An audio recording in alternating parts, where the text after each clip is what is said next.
The school year was coming to an end. And for Hope, it was also the end of her school life. Lately, the school had been more like a prison to her. She felt like the whole school had turned against her. Why? Because she didn't let her classmate copy a test paper. Because she didn't help some girl with her chemistry homework or accidentally pushed another girl in gym class. After that, the constant bullying started. Teachers pretended that nothing was going on, and Hope didn't understand why. Why can't they tell her classmates to stop humiliating her? Well, just because the father of one of them works in the ministry, and the mother of the other is the head doctor at a private clinic. All of her classmates had powerful, wealthy parents, and only Hope was a girl from a poor family. Her father was an alcoholic, and her uneducated mother worked 2 jobs but still had a very miserable income. Janitors have never made much money. Besides, the father spent half of that money to buy booze. Lately, he stopped going outside at all. He just stayed in his room and got drunk every day. Adrian, did you drink all the alcohol again? You could have left something for me. You know how much I'm getting tired. My health is failing me. My legs hurt. I thought I'd relax a little at home, but you drained it all. But I was sure you'd buy a bottle on the way home. You bought it yesterday. That was yesterday. I don't get paid every day. And anyway, are you going to get a job? Stop living off me. I can't feed the whole family alone. Hope closed the door to her room at such moments. She could hear such quarrels almost every day. There was a truce between her parents only when her mother got her paycheck. They bought a few bottles of liquor and snacks, and then it was quiet in the house. She was so sick and tired of it all. At school everyone hated her, but nobody loved her at home either. She was just a burden who needed to get educated, to get some clothes and some food.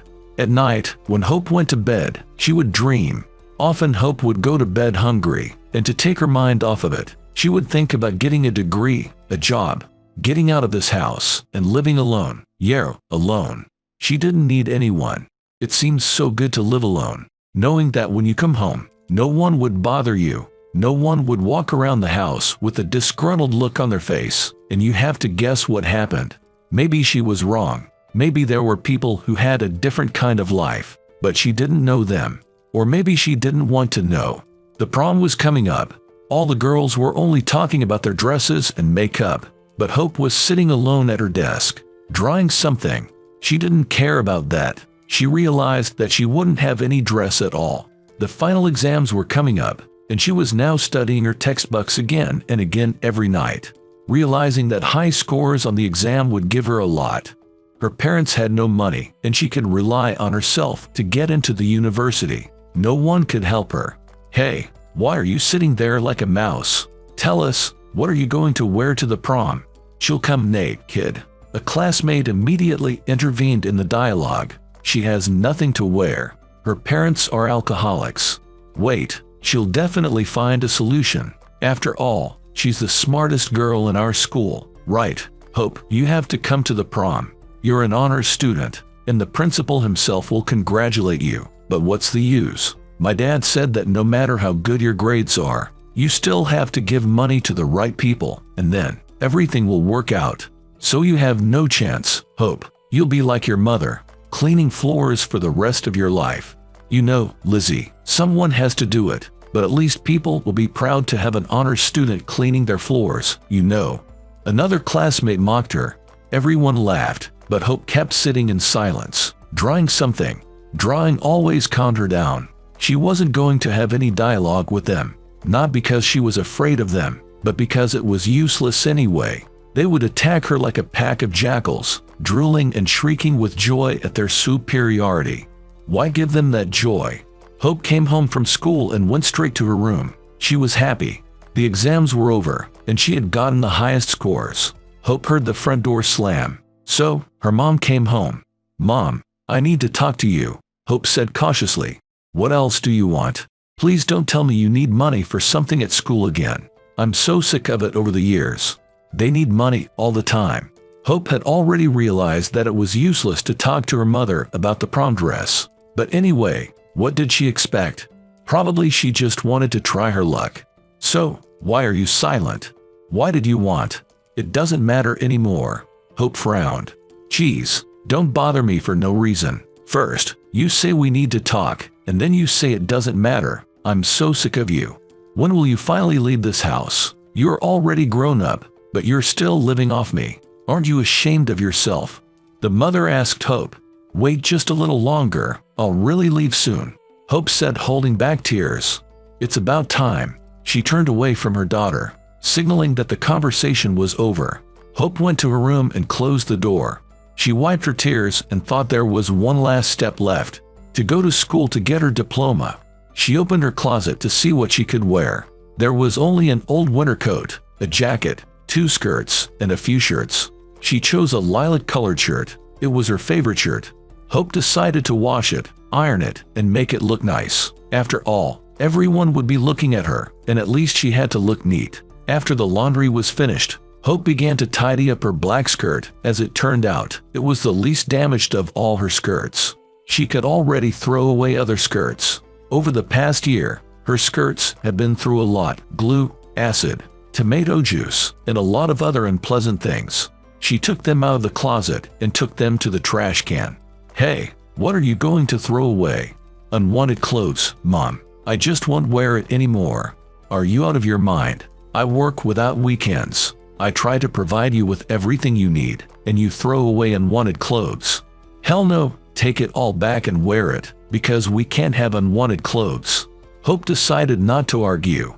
Her mom already had some alcohol because her speech was slurred and her eyes were glistening. When she was in such a state, it was useless to argue with her.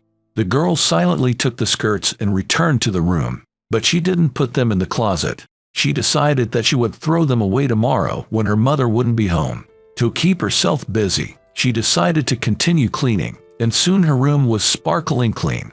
Hope entered the classroom, and at first she even thought she was in the wrong place. Everything was so colorful, and the girls were walking around the classroom in beautiful outfits. Hope went to the last desk, sat down, and watched the girls chatting cheerfully, doing each other's makeup and fixing their hair. Soon, their homeroom teacher, Miss Fletcher, came in. She said it was time to go out. The ceremony would take place in the schoolyard. Everything was already prepared there. Mrs. Fletcher pretended not to notice Hope at all. Actually, it wasn't surprising. Hope was used to it. Everyone had a partner. The boys were standing with the girls, and only Hope was standing alone. She was fine with it. She just had to endure the ceremonial part, and then she would go home. The principal talked for a long time about how happy she was that such smart, talented, and beautiful children were graduating from their school. Finally, they began to award them with diplomas. Hope heard her last name and walked to the principal, who handed her precious diploma. Hope didn't plan to stay here any longer, so she headed home. Walking down the alley, she suddenly heard footsteps behind her. Turning around, the girl saw her classmates, led by the hated Freddie. Hey, don't you want to say goodbye to us? No, did I have to do that? Why are you so arrogant? They surrounded her, and Hope realized that they were obviously going to do something terrible. Why are you staring at me? Maybe I really want to say goodbye to you, because I'll probably never see you again, but I'd like to keep a picture of you. Hope was focused on the conversation and didn't notice that her classmate had something in his hand.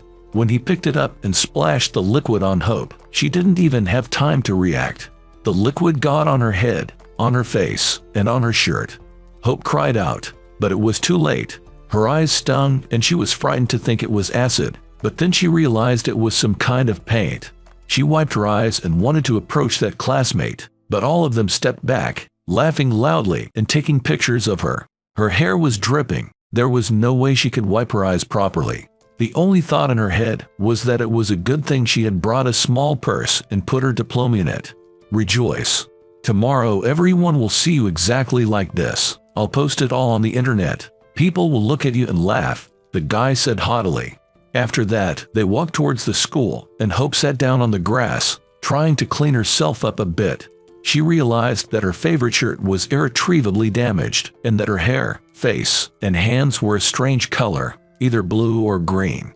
Out of resentment and helplessness, she cried. It was so hurtful that she felt like her heart was going to jump out of her chest. After all, she hadn't done anything wrong to anyone. She never hurt anyone. She just wanted to study in peace so that she could achieve something in life. After calming down a little, she got up and went home. It was quiet at home. Apparently, her parents were already asleep. She went into the bathroom, took off her clothes, stepped into the shower, and began to wash her head, face, arms, and shoulders. She rubbed herself with a loofah, rinsed off the soap, and soaped her head and face again. When her eyes began to sting from the soap and shampoo, Hope got out of the bathroom and looked at herself in the mirror. At that moment, she looked like Shrek.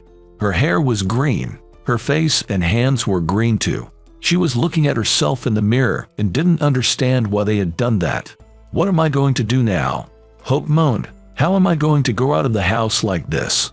Yesterday, Mrs. Miller agreed to hire her as a part-time saleswoman at her vegetable store. Mrs. Miller hired her because every time she went to the warehouse for vegetables, she had to close the store. She didn't like that, and she didn't want to hire a stranger. But how would she go to work tomorrow with green hair? Desperate, Hope went to bed. She realized that there was nothing she could do now anyway. Hope spent the whole week with a green face and the same green hair, and it was a week she would remember for the rest of her life.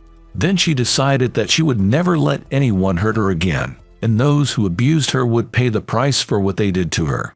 A fancy car pulled up in front of the restaurant.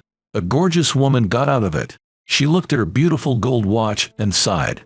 She was late, even though punctuality was always her first priority. "Sorry, Kenneth, I hate to be late, but I had to stay a little longer at the prosecutor's office. I had to resolve some issues." "Hope, I can forgive you anything. You're so beautiful, but I think you know that yourself. Although to be honest, I'm surprised a girl like you called me and arranged a meeting. I mean, who am I compared to you? Or do you have some vested interest?" "You're right, Kenneth. It is a vested interest. The prosecutor's office isn't interested in you yet. The word yet makes me a little wary.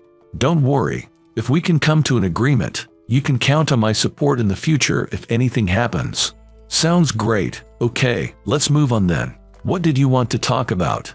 "As far as I know, you are a shareholder in Freddie's father's company, right?" "That's right.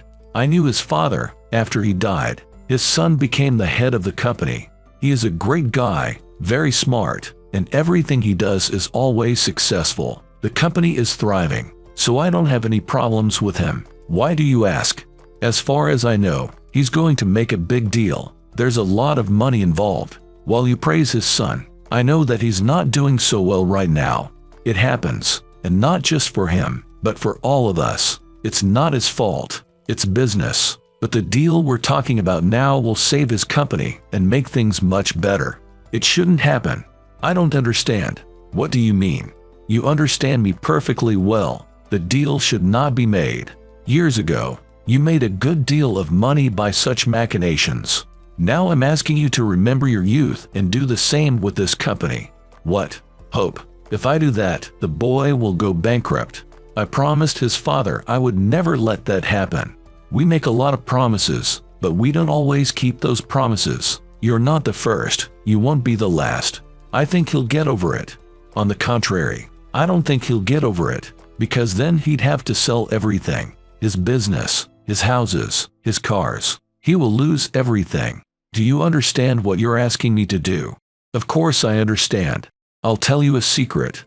The FBI is very interested in your business. I don't think you want to deal with those guys. Do you remember that foundry that existed 15 years ago? It was successful, and then, all of a sudden, they closed it down." Kenneth turned pale. He looked at Hope and thought this woman didn't seem so beautiful anymore. She looked more like a rattlesnake that had prepared to attack. "So," Hope asked affectionately, "shall we continue this conversation?" "Hope, you're beautiful, smart, successful. You have a perfect life. Why do you want to destroy Samuel Freddie's father? Do you know what I had to go through to make my life perfect? You don't, but your precious Freddie got everything without any effort. He was born into a wealthy family, but he humiliated other people. He didn't think they deserved to be around him. So, do you agree?" Kenneth nodded, realizing that he had no choice. He waited for her in the apartment, glancing impatiently at his watch. He had turned off the phone so his wife wouldn't bother him. His wife. Everything was fine between them. They lived happily together and had 2 children, and he couldn't even imagine that he would ever fall in love with another woman. But when he met her, he lost his mind. He was mesmerized by her, It had never happened to him before. He was willing to do anything for her, even leave his family. But she didn't ask for that. She said that she didn't care about his family. But he wanted more than that. He already wanted her to be his woman, his wife. He was glad when she called him and arranged a meeting. He dropped everything and rushed to the apartment where they usually met. He flinched when he heard the front door slam. She appeared on the doorstep like a fairy, like a queen, like the most beautiful woman in the universe. "I'm sorry, darling. I'm late. I had a very important meeting." He walked over to her without saying a word and hugged her. They were lying in bed and talking. "Hope, I'm sorry, but I can't stand it anymore. I think about you all the time. I want you to be by my side all the time. What about your wife and kids? Do you remember how you said you cherished them and that I shouldn't expect anything from you? Although I told you right away that I didn't need it. But I wonder what's changed. I'm still fine with everything. But what's going on with you? I've completely lost my mind because of you. Every minute I think about where you are and who you're with. I'm jealous. Sometimes I just want to drop everything, to leave my family, and go to you. I beg you, be my wife." That's a very strange statement. I can tell you only one thing. To be honest, I wasn't ready for such a conversation, so I'll think about it. Give me some time, and then I'll make a decision whether we'll be together or not. Are you dating someone else? Are you cheating on me? Okay, Francis, you need to pull yourself together. You're the one who's cheating, not me. Don't forget that you're married, but you're in bed with another woman. Besides, I told you I'm not ready for this turn of events. Until today, or rather until this conversation, I was fine with everything. The woman walked fearfully through the corridors of the prosecutor's office, and apparently not finding the person she needed, she asked where Hope's office was. Someone pointed to a door at the end of the corridor, and she timidly walked to the door and then knocked. When she walked in, she saw a gorgeous young woman. "Good afternoon, Hope. I was the one who called you. I was told that you are the only one who can help me with my problem. Do you remember I told you on the phone that my older son was taken away? After that we got problems with my younger son. He was expelled from school. I beg you, help me. I am aware of your problems. Have a seat. We need to talk. I can help you with your older son, but I'm not sure about the younger one. I'll need your help. As far as I know, the principal of the school your son attends is Elizabeth." "Yes, that's right. She's a good principal, but it's hard to find a common language with her. Also, she takes bribes, but no one can catch her. She's a very cunning woman, and I don't even have that kind of money, and she knows it. So she told me, transfer your son to another school. He won't study here. But graduation is only a year away, and I don't have time to deal with it now. I raised them alone. I have no one to help me. I'll help you on one condition. You will help me too." "I will help you." She raised her eyebrows in surprise. "Yes, you will bring the money to Elizabeth. Preferably it should happen in her office. That's all that I need. But I don't have any money, I told you. Don't worry, I'll give you the money, and we'll solve all your problems." Freddie tried to reach Kenneth for the 100th time, but his phone was turned off. He couldn't understand what was going on or why his father's old friend wasn't answering him. The deal was supposed to take place in the morning, but the money never arrived and the goods were shipped. What had happened and who was to blame? He needed to figure it out immediately, but the strange thing was that he couldn't reach anyone. In the evening he was informed that his bank accounts had been frozen and the deal failed. But that's impossible. The goods were shipped on time, but the customer didn't pay. Freddie shouted, "It's their fault, not mine." He spent all night trying to solve the problem. In the morning he finally realized that he had been set up. He had been betrayed by the man he almost considered his father. Now, Freddie is bankrupt. He has nothing. He's penniless. He can't even buy bread. He wanted to try to fix the situation, but the idea failed when he noticed a white envelope on the table. He didn't remember how it had gotten here. Probably his assistant put it there. The man opened it and found a photo. There was a person there, whose face was impossible to see because it was all covered in green paint. He turned the photo over and looked at the inscription. There was only one word: revenge. He clutched his head, realizing it couldn't get any worse. And when he finally realized the extent of the tragedy, he wanted to kill himself. Stephanie was sitting in her room, holding with trembling hands the photos that someone had sent.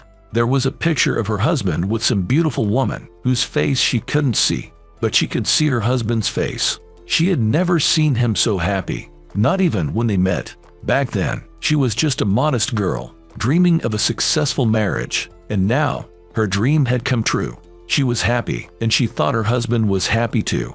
She loved him madly and tried to do everything to please him, but it was painful, so painful that she thought she would just die now.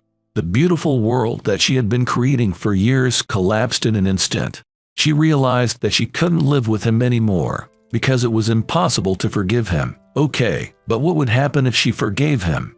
He won't live with her. It's obvious that he loves another woman, the one in the photo. But how will she survive on her own, with 2 children? She is used to a luxurious life, used not to deny herself anything. Alimony would not be enough for her, and she can't work. She has neither experience nor education. What should she do now? The phone vibrated again. She looked at the screen. There was some strange photo and a text underneath it. Revenge. Elizabeth was very proud that she had worked very hard and finally achieved what she wanted. She had become a school principal. She went through a lot and did a lot of things, but finally, her dream came true. However, her new position didn't bring her any more money, but her health worsened a lot. Doctors made an unhappy diagnosis and prescribed expensive medications. Her paycheck wasn't bad, but it was still not enough. Her daughter entered the university but didn't study. She only constantly demanded money. Her lazy son also asked for money all the time, but where could she get it? Then she decided to earn some money by taking bribes from parents and students. Today she was waiting for a woman who had found the money to pay just so that her son would not be kicked out of the school. Elizabeth didn't care what would happen to the boy. She urgently needed the money and didn't care about anything else. Hello, Elizabeth. I found the required amount of money. Please take it. Just don't kick my son out of school, I beg you. Okay, stop whining. She opened the envelope and took out the bills. Counting the money, she didn't even notice when the door to the office opened and the police officers walked in. Elizabeth realized that she had been caught taking a bribe. As the men took the money out of the envelope, a picture covered with green paint and inscribed with the word revenge fell out. Hope was sitting in the airport, smiling blissfully. It had taken her a very long time to get revenge on her abusers. In some way, she was even grateful to them, because it was that old story that forced her to become strong and move towards her goal. Now she was happy and could finally go on vacation for the first time in years. First time in years. First time in years.